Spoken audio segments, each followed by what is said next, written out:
Hi guys, आज हम लोग स्टडी करते हैं revocation of proposal and acceptance.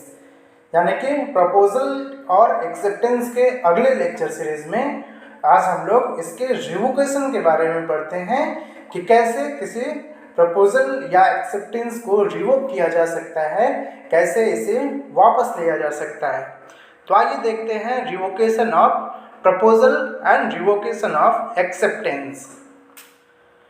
The Indian Contract Act 1872 gives the option to revoke to both the parties, such as proposer and acceptor, before the communication is completed and contract comes into existence। यानी कि Indian contract act 1872 दोनों parties को option देता है, यानी कि acceptor को भी और प्रपोजर को भी, कि वह अपने कम्युनिकेशन को कंप्लीट होने से पहले उसे वापस ले लें।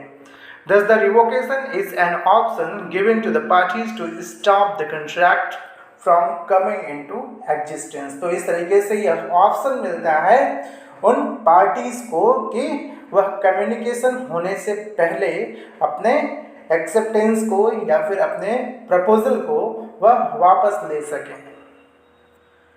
रिवोकेशन ऑफ प्रपोजल हम लोग पहले समझते हैं। Section 6 of the Indian contract act makes the provision regarding the revocation of the proposal. In section 6 of the Indian Contract Act, the situation are given under which the offer or proposal lapses। यानी कि Indian contract act की धारा 6 बात करती है कि किन मामलों में, किन किन परिस्थितियों में कैसे किसी प्रपोजल का रिवोकेशन हो सकेगा, किसी प्रपोजल का जो है वो वापस लिया जा सकेगा। तो आइए देखते हैं कि वह कौन कौन सी परिस्थितियां हैं जिसके तहत किसी प्रपोजल को, किसी प्रस्तावना को वापस लिया जा सकता है या फिर उस पर लैप्स हो जाता है। सेक्शन 6 पहले हम लोग लीगल प्रोविजन देख लेते हैं। रिवोकेशन हाउ मेड, यानी कि सेक्शन 6 की हेडिंग बोलती है कि किस तरीके से जो है रिवोकेशन प्रभावी होगा। अ प्रपोजल इज रिवोक्ड, यानी कि एक प्रपोजल रिवोक्ड हो जाएगा। A proposal is revoked by the communication of notice of revocation by the proposal to the other party, यानी कि नोटिस के माध्यम से उसे रिवोक किया जा सकता है प्रपोजल को। सेकेंड है by the lapse of the time prescribed in such proposal for its acceptance, or if no time is so prescribed, by the lapse of a reasonable time without communication of the acceptance। यानी कि पहला है communication of revocation notice देके वह अपने proposal को revoke कर सकता है। दूसरा, कुछ टाइम दिया गया है तो उस टाइम के बीत जाने के उपरांत वह प्रपोजल लैप्स कर जाता है। या फिर यदि कोई टाइम नहीं दिया गया है तब एक रीजनेबल टाइम के पश्चात यदि कोई उस प्रपोजल के बिहाफ पे, उसके लिहाज में एक्सेप्टेंस नहीं आता है, तब एक उचित समय के बाद, एक रीजनेबल टाइम के बाद वह ऑटोमेटिक लैप्स कर जाता है।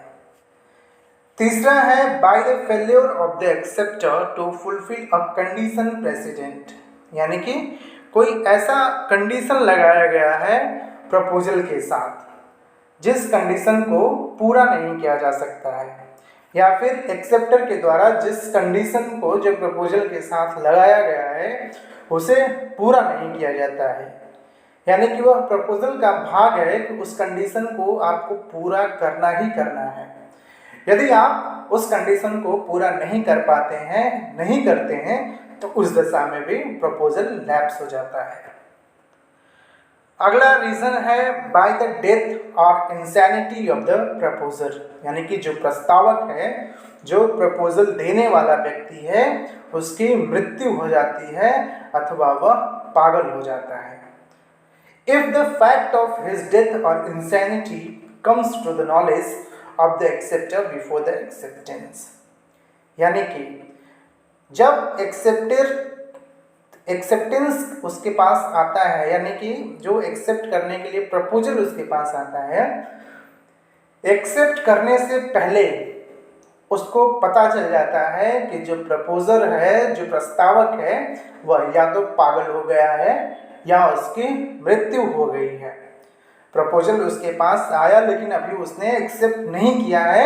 एक्सेप्ट करने से पहले ही उसे यह जानकारी हो जाती है कि जो प्रस्तावक है वह या तो पागल हो गया है या तो उसकी मृत्यु हो गई है। तो उस दशा में भी जो है प्रपोजल लैप्स हो जाता है। अब हम लोग हेडिंग के माध्यम से समझते हैं कि कैसे जो है किन किन तरीकों से किसी प्रपोजल को रिवोक किया जा सकेगा, किसी प्रपोजल का प्रतिसंहरण हो सकेगा या कोई प्रपोजल समाप्त हो जाएगा। तो पहला है notice of the revocation.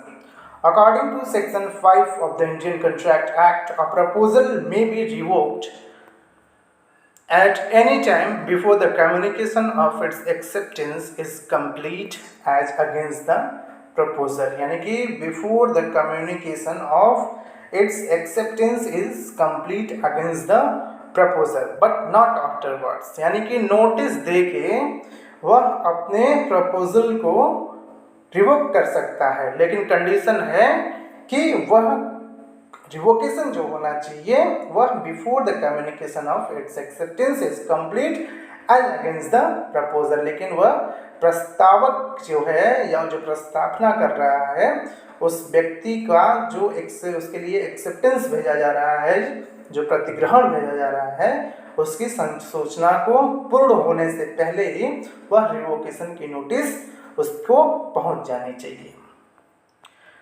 According to Section 4 of the Indian Penal Code, as against the proposer, the communication of the acceptance is complete when it puts into the course of transmission to him, so as to be out of the power of the acceptor।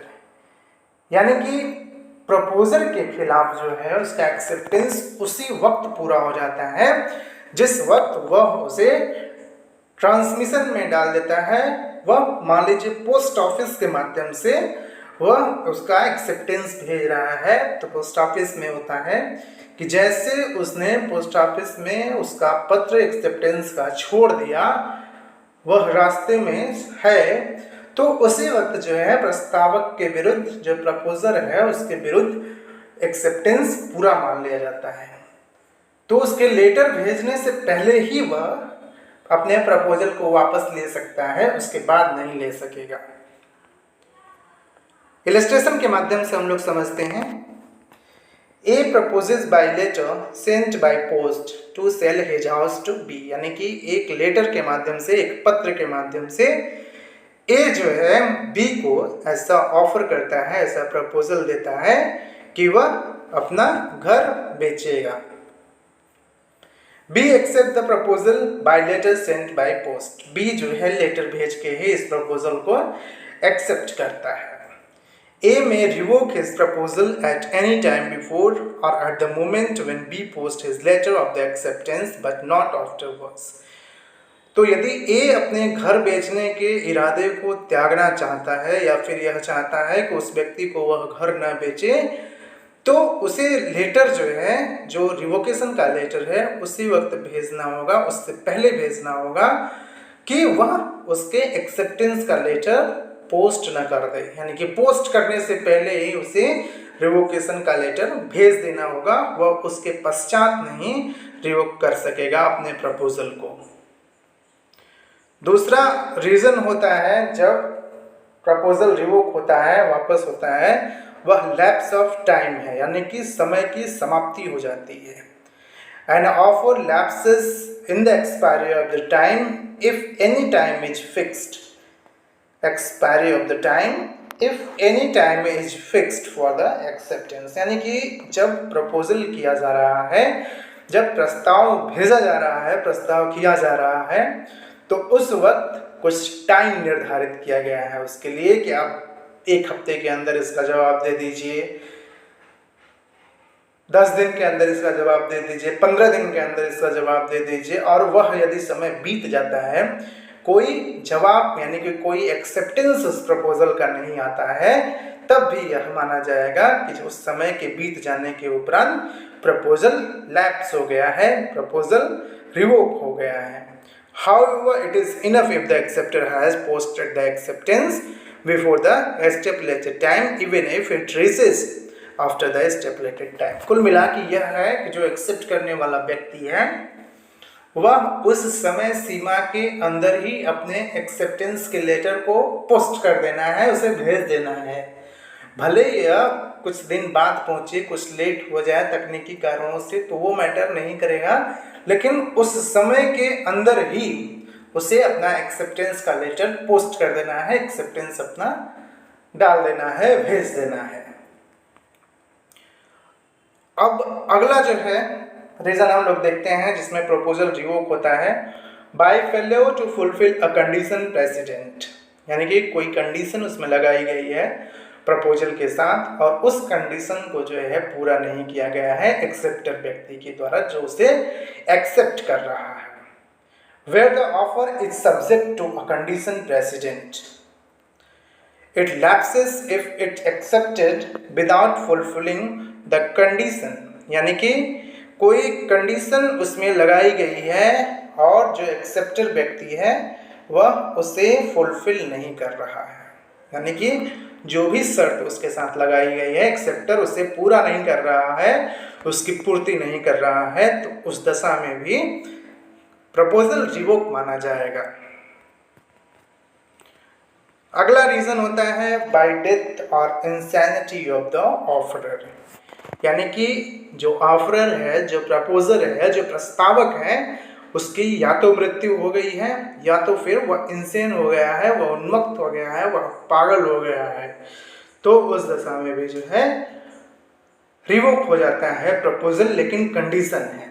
N offer lapses on the death और insanity of the offerer provided that the fact comes to the knowledge of the offeree before he makes the acceptance, यानी condition यह है कि offer lapse कर जाता है, लेकिन इसकी सूचना जो एक्सेप्टर व्यक्ति है, इसकी सूचना उसे अब उस प्रपोजल को एक्सेप्ट करने से पहले ही पता चल जाए, तब वह रिवोक हो जाता है। यानी कि प्रपोजल आया उस व्यक्ति के पास, जैसे आया उसको पता चला कि जिसने प्रपोजल किया हुआ है वह व्यक्ति या तो पागल हो गया है या तो उसकी मृत्यु हो गई है, अभी उसका एक्सेप्टेंस उन्होंने भेजा नहीं है, तो उस दशा में इस प्रपोजल को रिवोक मान लिया जाता है।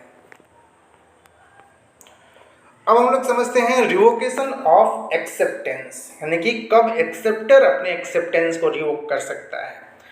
According to section 5 of the Indian contract act says that an acceptance may be revoked. An acceptance may be revoked at any time before the communication of the acceptance is complete as against the acceptor. यानी कि acceptance को किसी भी वक्त आप revoke कर सकते हैं, कब? जबकि एक्सेप्टर के विरुद्ध जो है वह कम्युनिकेशन पूरा नहीं हो जाता है, और एक्सेप्टर के विरुद्ध कम्युनिकेशन तभी पूरा होगा जब एक्सेप्टर अपने एक्सेप्टेंस को प्रपोजर के पास पहुंचा जाता है, प्रपोजर के नॉलेज में आ जाता है, तब एक्सेप्टर के विरुद्ध एक्सेप्टेंस कंप्लीट हो जाता है। यानी कि ये संसूचना पूर्ण होने से पहले जैसे वह अपने एक्सेप्टेंस को किसी भी टाइम रिवोक कर सकेगा। Section 4 of the Indian Contract Act says that as against the acceptor, the communication is complete when the acceptance comes to the knowledge of the offerer। यानी कि जैसे ही ऑफरर जो प्रपोजर व्यक्ति है उसके नॉलेज में एक्सेप्टेंस आ जाता है, यह माना जाता है कि एक्सेप्टेंस की कम्युनिकेशन पूरी हो गई। तो कम्युनिकेशन जो है एक्सेप्टेंस की, उसके पूरा होने से पहले ही वह अपने एक्सेप्टेंस को वापस ले सकता है। जैसे ही यह संसूचना पूर्ण हो जाती है, कम्युनिकेशन पूरा हो जाता है, वह अपने एक्सेप्टेंस की नोटिस को रिवोक नहीं कर सकेगा। When the letter of the acceptance reaches to the offerer, और यदि पोस्ट ऑफिस के माध्यम से वह अपना एक्सेप्टेंस भेज रहा है, तो जैसे ही वह ऑफरर के पास एक्सेप्टेंस का लेटर पहुंचता है यह पूरा हो जाता है। तो एक्सेप्टेंस का लेटर ऑफर तक पहुंचने से पहले जो है वह अपने एक्सेप्टेंस को रिवोक कर सकता है। तो ये हम लोगों ने पढ़ा revocation of proposal and revocation of acceptance. तो बहुत बहुत दोस्तों आप सबको धन्यवाद।